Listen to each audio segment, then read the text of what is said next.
Hey guys, welcome back for another video. And so for today's vlog, I'll be just wanted to kind of like chichikahan sa inyo kung alin nga ba sa dalawa ang the best. It's either shared credit limit from the same bank or separate credit limit from the same bank. Okay, so before we proceed this video, please do subscribe to my YouTube channel, and for more updates just click the notification bell button and follow my social media accounts on Instagram, Threads, X, TikTok, and Laika at RayRayNatics. So I just wanted to add this too, that kung ayaw nyo yung ganitong content na ginagawa ko, just exit this video and find another content creator na mas favorable sa inyo.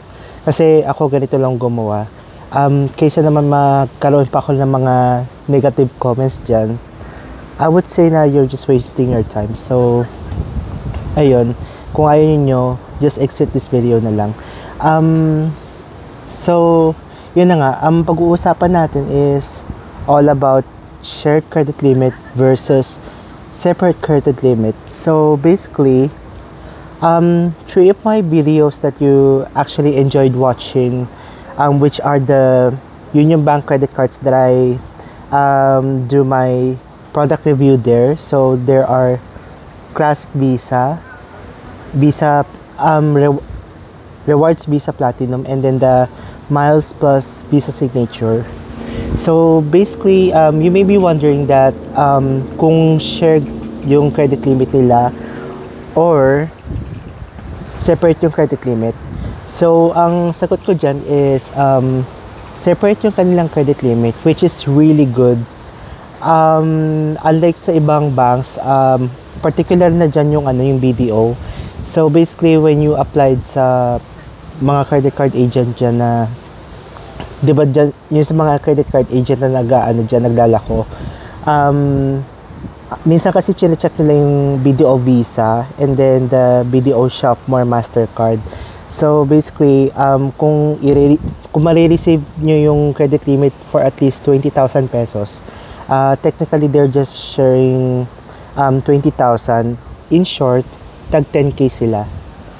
So hindi rin kasi siya practical na magkaroon ng credit card from the same bank na shared yung credit limit, because unang-una na dyan, dalawang annual fees yung binabayaran nyo on a monthly basis. So, malulugi kayo dyan. And then,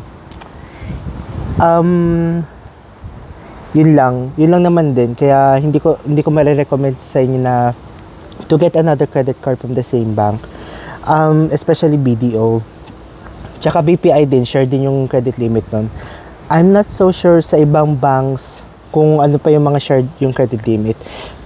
So, for the separate credit limit naman na gusto ko yung ikwento sa inyo. So, these are the banks na hindi sila shared ang credit limit. So, unang-una na dyan is Metro Bank. Pangalawa is RCBC. Pangatlo is Union Bank. And then the fourth one would be East West. Tsaka lima is HSBC. So there are 5 banks na separate yung kanilang credit limit, and sobrang worth it silang to apply with the credit card with them. So yes, I had 3 Union Bank credit cards, pero di naman sila shared yung credit limit nila. So kasi nga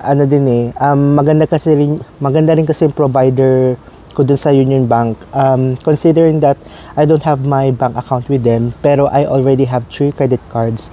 So basically, I actually applied 2 more. So siguro, I'm not so sure kung magpa-feature pa ako ng 2 credit card na paparating pala sa akin, kasi recently na ako na-approve, and then aantayin ko pa yung mga cards na madi-deliver dito sa Hawaii. Kasi, ayun na nga. So, tawag dito, it's actually the best na na mag-apply kayo ng, kung halimbawa lang guys, kung gusto niyo at least 2 credit cards from the same bank, yeah, I would highly recommend na ano doon sa mga nasabi ko kanina, yun yung ano Metrobank, RCBC, Union Bank, East West tsaka HSBC. Tsaka if ever kung napanood nyo yung aking video ko regarding on how many credit cards you should have, then definitely balikan nyo yon kasi andun yung sagot ko kung bakit ganun yung kung ganun yung credit card na ano na kailangan yung kunin. So ayun. And then it's actually the best thing na ano din, syempre do sa Union Banko, since I have 3 credit cards and then nagdagdag pa ako ng 2 pa. Basically malaking tulong din kasi yun kasi kaysa naman na maghalo-halo yung credit cards mo sa ibang bank.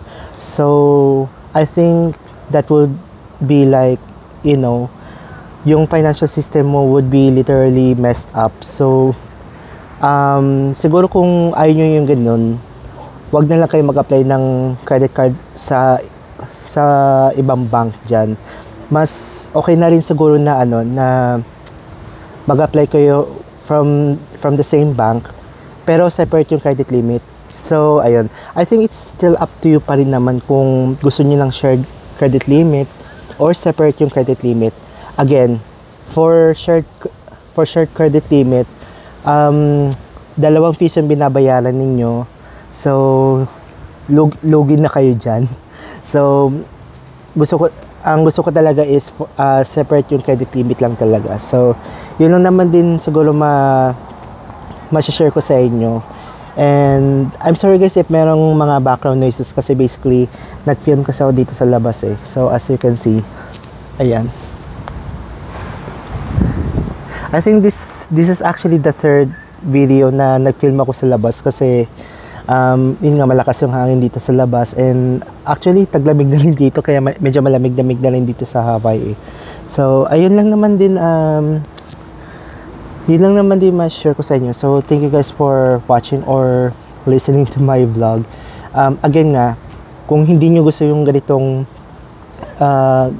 content ko, just leave this video and humanap lang kayo ng ibang content creator dyan na mas magaling pa kaysa sa akin. Ako kasi ganito lang eh. Kaysa naman magkaroon pa ng negative comments dyan, you're just wasting your time. So yun lang naman masasabi ko sa mga gusto magbabash dyan sa akin. So yun lang naman din.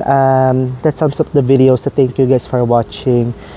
Please do subscribe to my YouTube channel, and for more updates just click the notification bell button and follow my social media accounts on Instagram, Threads, X, TikTok, and Laika at RayRayNatics. So thank you guys for watching and I'll see you on my next video.